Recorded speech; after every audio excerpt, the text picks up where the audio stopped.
Eu sou o Minato, trabalho no Santander desde 2018, sou responsável pela área de Data e Customer Intelligence, que é toda a área de risco, tudo que toca o cliente de forma cross.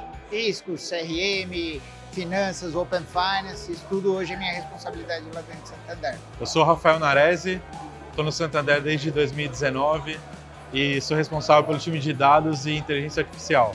Então, meu objetivo é capacitar todas as comunidades do banco em usarem dados e inteligência artificial para alavancar o negócio. O grande desafio que a gente tem quando a gente fala de um banco do nosso tamanho, toda a história que a gente tem, é ter um processo de transformação. Como que a gente transforma o que a gente faz em prol do cliente? Isso passa por um processo de transformação cultural muito grande. E a gente tem a nossa cultura.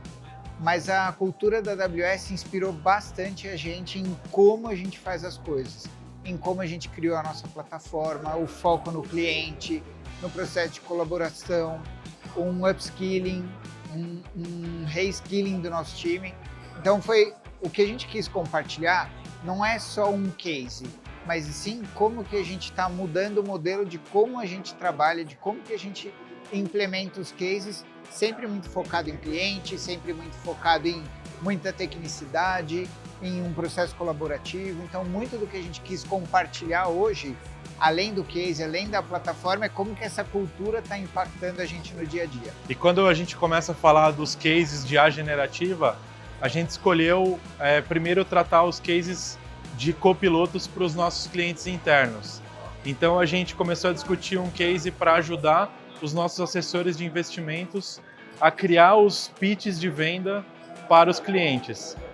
Foi nessa jornada que a AWS embarcou junto conosco, cara, e ajudou a gente a entender exatamente o problema do cliente, como é que a gente usava as peças da melhor maneira possível, desenho de arquitetura, e está nos ajudando, inclusive, na parte de adoção.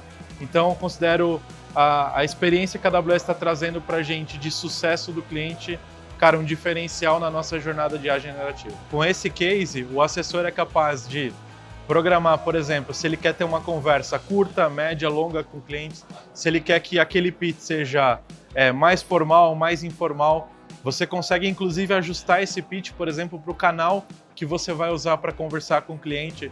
Então eu posso pegar um pitch que foi gerado pelo nosso copiloto e falar, cara, eu quero conversar no WhatsApp com o meu cliente. Então ele vai colocar uma linguagem usando emojis, por exemplo, para que isso fique numa linguagem mais adequada para aquele canal. Então, bem bacana aí para ajudar nossos assessores no dia a dia com os clientes. Assim como todas as empresas, a gente buscou entender como essa tecnologia funciona e buscar também produtividade. Seja esse pitch que a gente trouxe, que é como que o assessor faz isso, ou no nosso próprio processo de copiloto do atendente, a gente começa a ver uma melhora de 18% na média no tempo médio de atendimento de um cliente. Então a gente tem trabalhado bastante numa visão de produtividade, personalização dessa conversa. Então hoje a gente está nesse estágio. A gente tem planejamento bastante sólido em como que a gente começa a tocar o cliente nisso.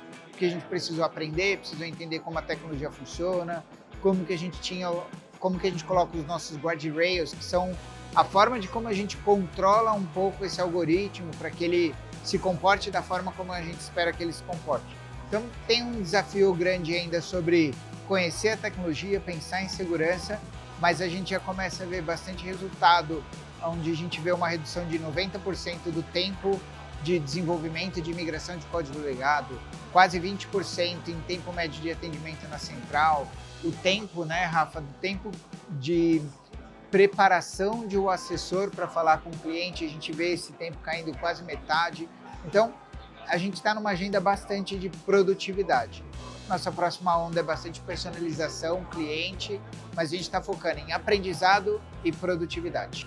E a gente vê essa tecnologia da mesma forma que o smartphone, nos anos 2000, 2010, entrou com uma nova interface nossa, com as máquinas. A gente vê a GenAI entrando como uma nova interface para os humanos se comunicarem entre eles ou entre as máquinas. Então, cara, isso tem um potencial muito grande de mudar a forma como a gente interage no nosso dia a dia. O que a gente vê de mais interessante é, embora a tecnologia tenha uma mudança rápida, tá todo mundo mais ou menos no mesmo lugar.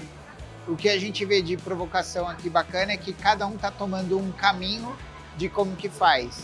Então tem pessoas que começaram mais com um monte de POC, buscou criação de plataforma, tem gente que buscou mais apoio, tem gente que decidiu seguir mais sozinho, mas quando a gente olha numa visão geral, tá todo mundo mais ou menos no mesmo momento, explorando bastante, aprendendo bastante, e o que tem sido rico para nós aqui nessa experiência é porque a gente começa a enxergar algumas outras possibilidades que até então a gente não tinha visto, não tinha discutido.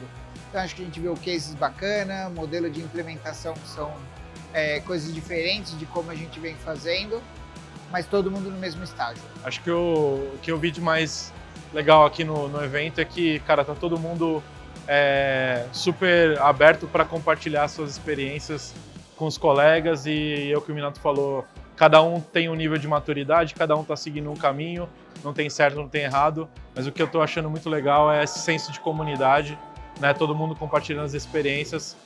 Acho que tem espaço para todo mundo e, cara, a gente vai com certeza ter um 2025 aí ainda melhor.